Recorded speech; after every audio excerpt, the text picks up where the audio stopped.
Welcome to Healing Wisdom, a Thursday morning talk show featuring guests sharing their stories and knowledge. We discuss the healing aspects of the arts, metaphysics, social justice, and adventure through all types of terrain. So join me, Pandora Peoples, here on WOMR 92.1 FM in Provincetown and WFMR 91.3 FM in Orleans. We're streaming worldwide at WOMR.org.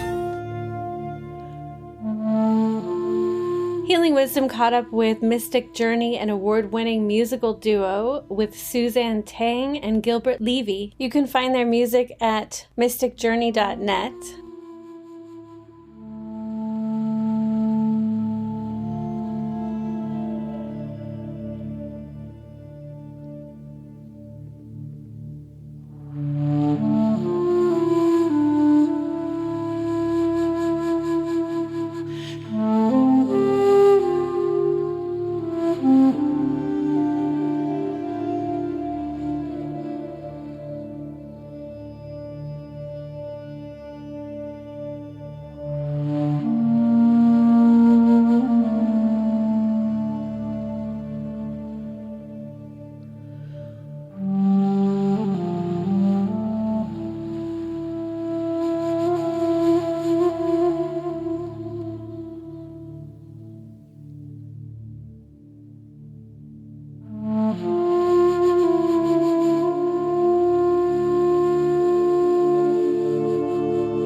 We're joined by Mystic Journey, and we just heard Subhadra. Their music has been licensed for hundreds of film, television, commercial, and video productions, including the Emmy-winning animated series Tumbleleaf and Netflix films Machu Picchu. They've been featured on America's Got Talent, and Suzanne Tang has performed live on several of CBS's survival finale shows.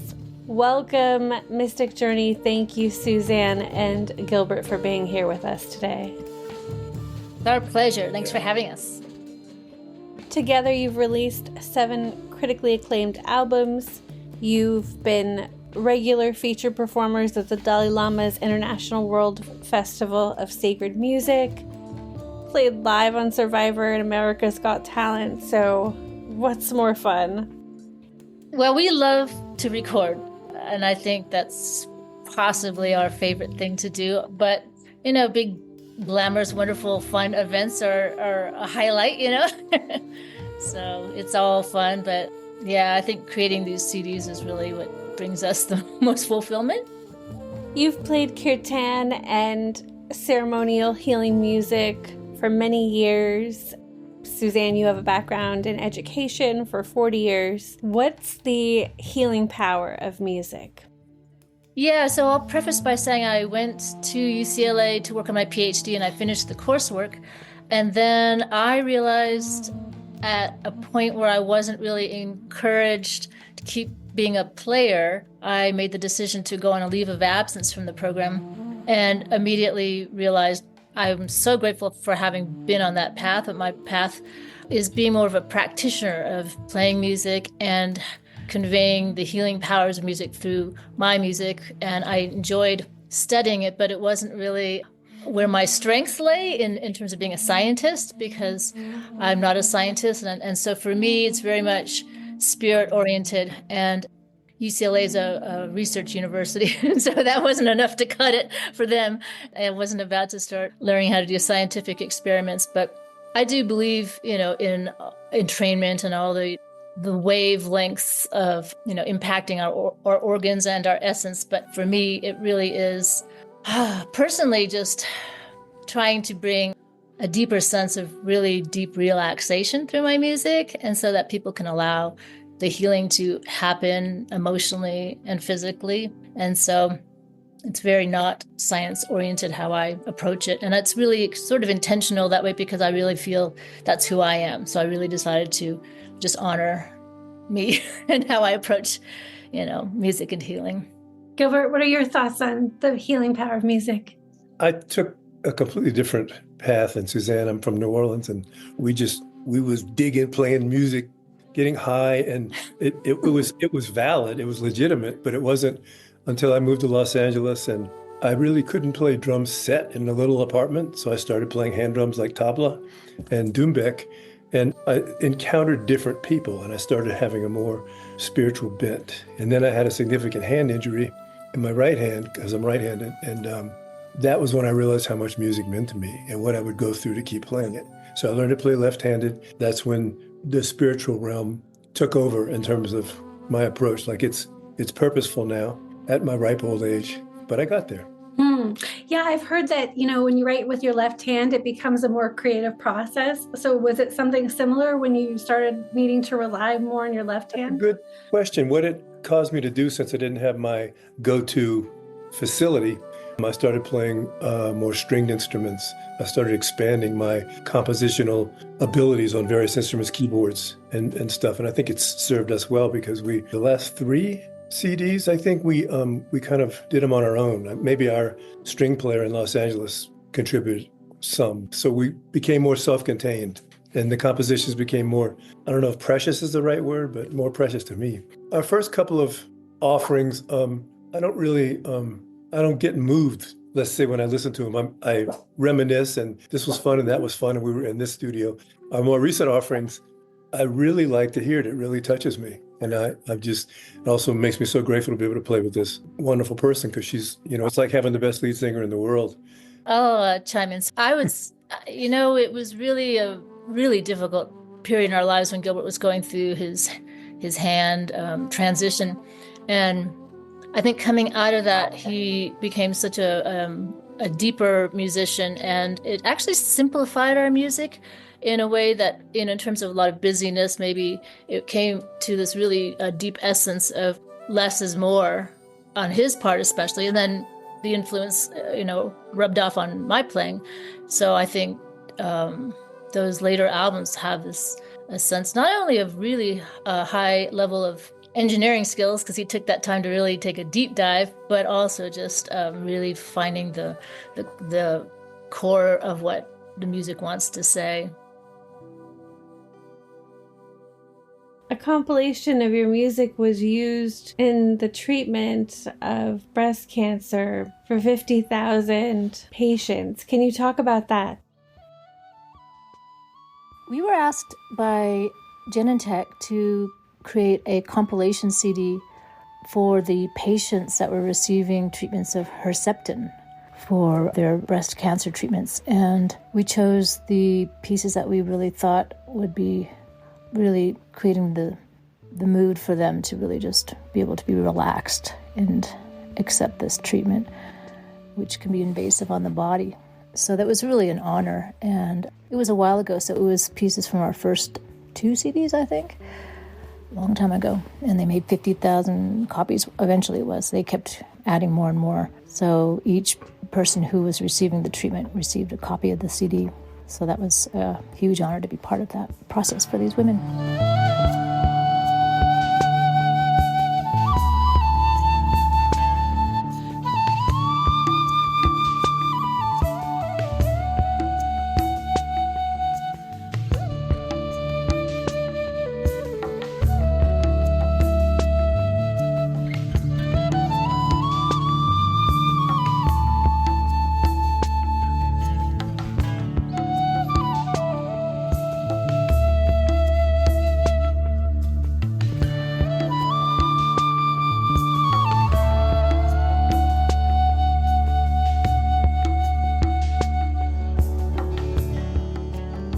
If you're just joining us now, you're listening to Healing Wisdom. We're speaking with the award-winning musical duo Mystic Journey with Suzanne Tang and Gilbert Levy. Their awards include the Independent Music Awards, the International Acoustic Awards, the Los Angeles Music Awards, the New Mexico Music Awards, Native America Style Flute Awards, Album of the Year, the Global Music Awards, the Peace Song Awards, and I could go on and on.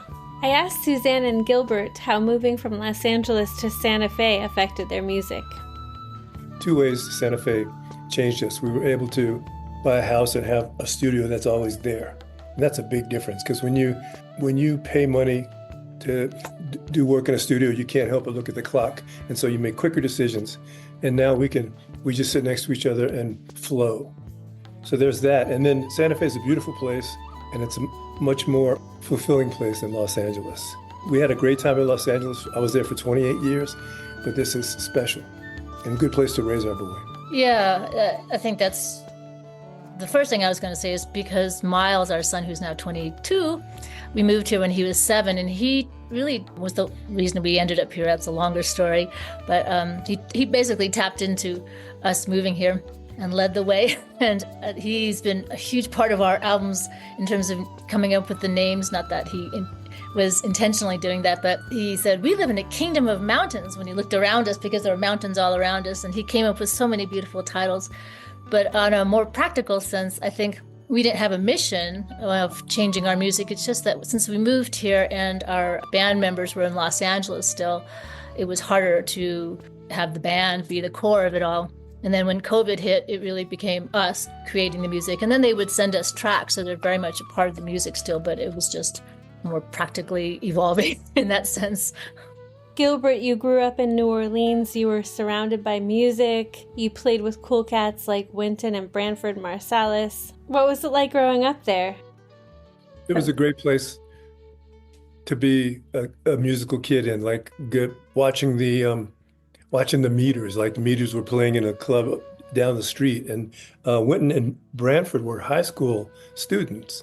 And the most interesting thing about that was Branford knew how to hang. You could tell in their personalities even nowadays. Wynton, when we were on break, he would go study. He was a good student. So Wynton wasn't the most fun guy, but Branford was. So that was that experience. But there's so many. Al Hurt. Yeah. It's a good place to be from. Fantastic. Yeah. A lot of your music is licensed for film and TV. How often do you compose music for specific projects? Most of the projects that are like on my resume are projects where I've been a session worker. So people hired me and I played my flute parts. And then we have a lot of music of our own that has been licensed. So they're pre-composed. And then we've been asked to compose for some music for some films that we did compose, but that's definitely the minority. And our, so it's like a kind of a mixture of everything, but yoga videos and raw food and things like that, documentaries, things. We do really well when it's our style. We have a definite style, but we were asked to do a project and asked to be like Enya, which I listen to so much Enya. I love Enya, but we don't sound like Enya, and we're not vocal oriented. We don't do hundreds of layers. So we didn't really nail it, hit the nail on the button for them. But I think we really just focus on what we do the best. And that's just kind of what we want to do. We're not out there trying to be, film scores or do all those, the video games. I'm a session player in those. So it's their composition. And I just play. And I do a lot of improvising. So that's why I think I'm hired for a lot of these things. And so there's actually a Kleenex commercial out there that I'm very proud of, that it was all my flute playing. And so I did actually write that, although I don't get the royalties for that.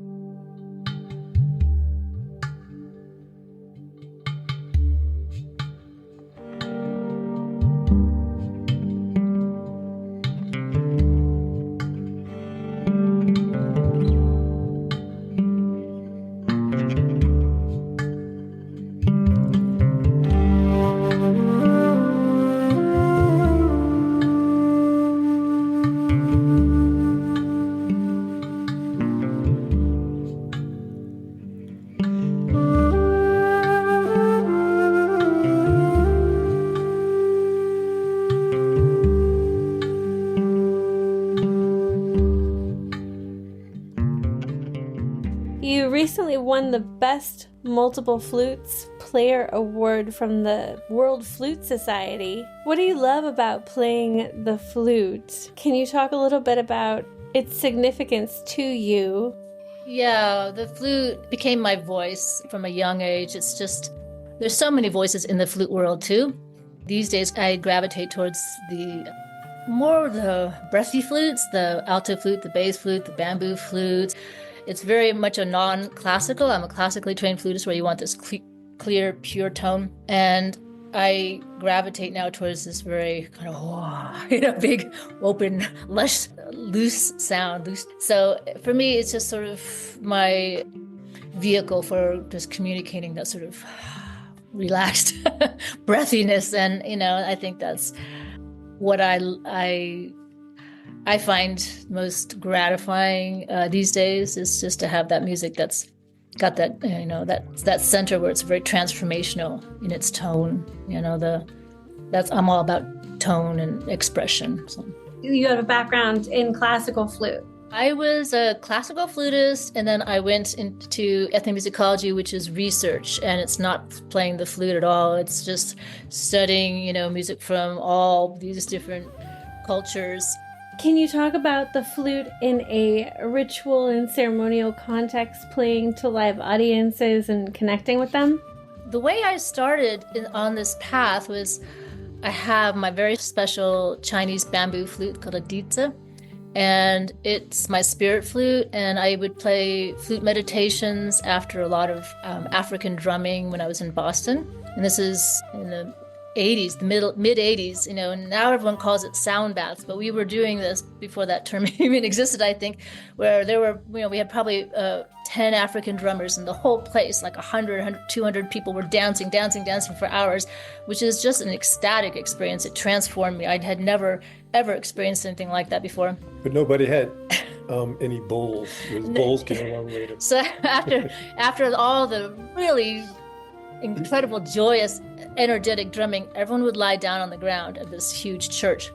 And I went around with my bamboo flute and I played, these meditations, I would call them, just interweaving, amongst all these people. And I just felt something so divine, because there was this exchange of energy that was just like, oh, wow. So that led me to playing this style in a lot of settings. And I remember one in my very early days. It was for the opening of Fred Siegel's Peace Park, which no longer exists, but it was in Malibu, and there was a children's choir and some nuns, and I just remember I had this feeling with the people afterwards, like I was like, they were with me and I was with them, and that was something that I knew I wanted to keep doing. So I've done a lot of ceremonial playing, and for a lot of motivational and spiritual speakers and spiritual guides, and so I love that. We love to be in that environment. So I used to do a lot of it. I've done less of it, but I actually want to draw that in more. That I want to do that more, get out there more doing it. So yeah, thanks for bringing that up. Yeah, and how does that compare and contrast with doing improvised jazz music, like the ceremonial music? Well, it's partly the switching of instruments. Like if I sit behind, I have a sort of a hybrid drum kit now with I won't make it a long story, but if you sit behind a conventional drum kit with the metal and the plastic and the wood, it draws something else out of you.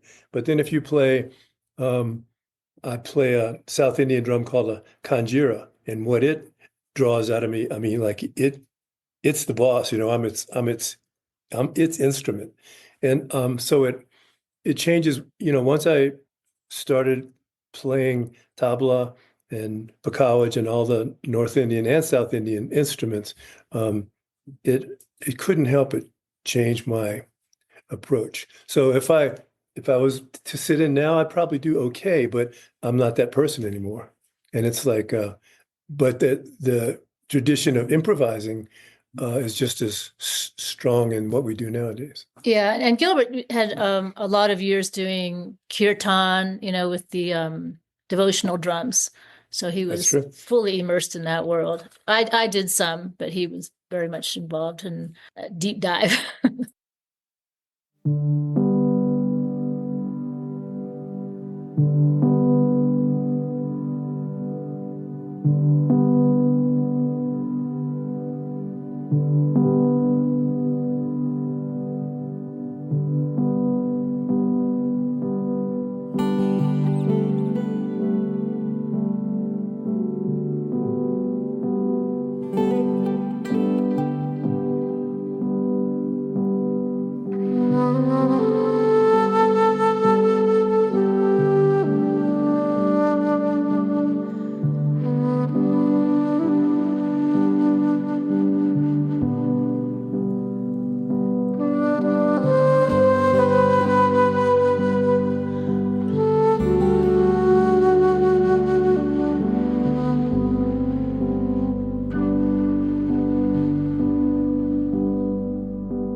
Can you talk about setting the intentions and tone for a ceremonial healing in a group gathering?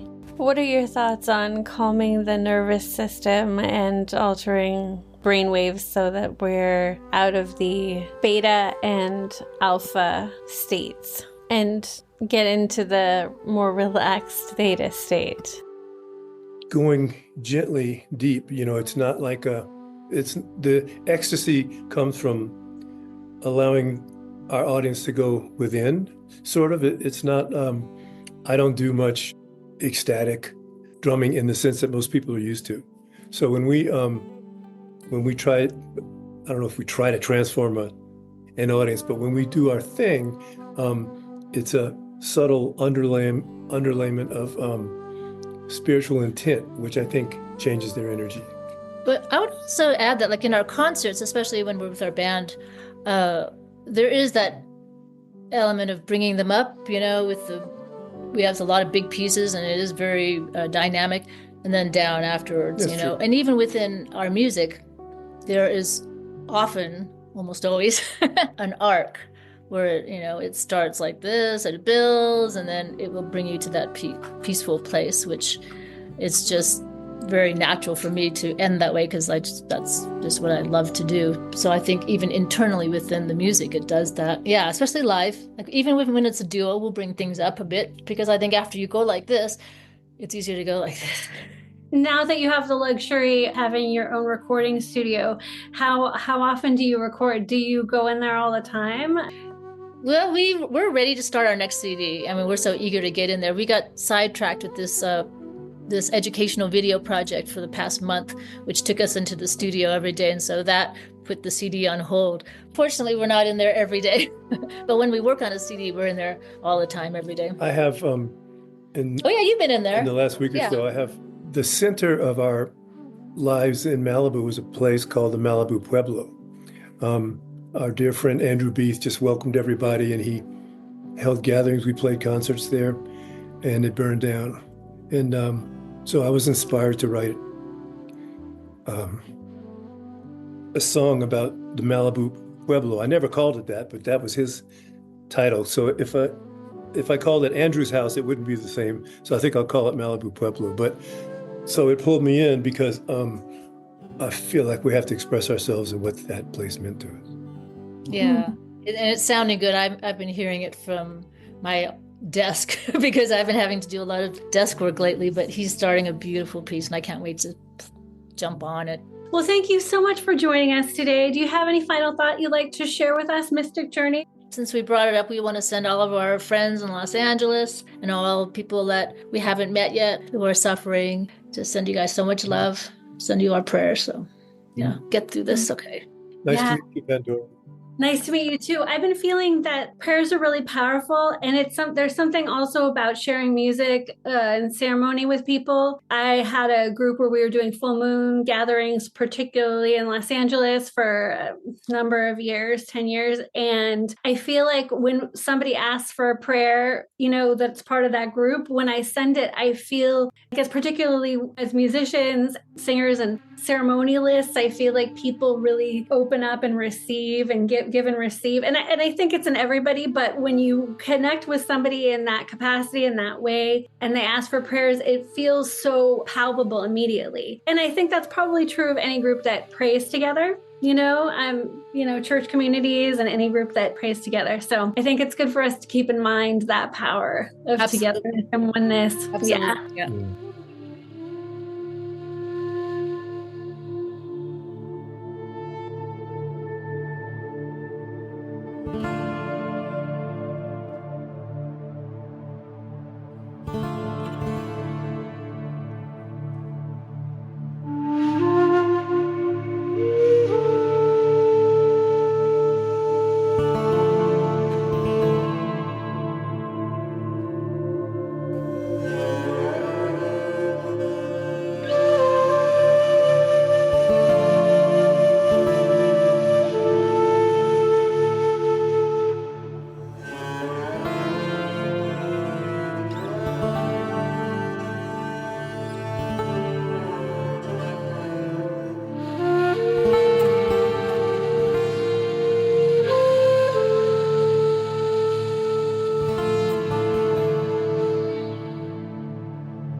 You've been listening to Healing Wisdom at Outermost Radio. All of our shows are podcasts at WOMR.org. Also check out healingwisdomradioshow.com and contact me at pandora@WOMR.org. Our theme music is provided by Mazen. You can find her website at mazenmusic.com.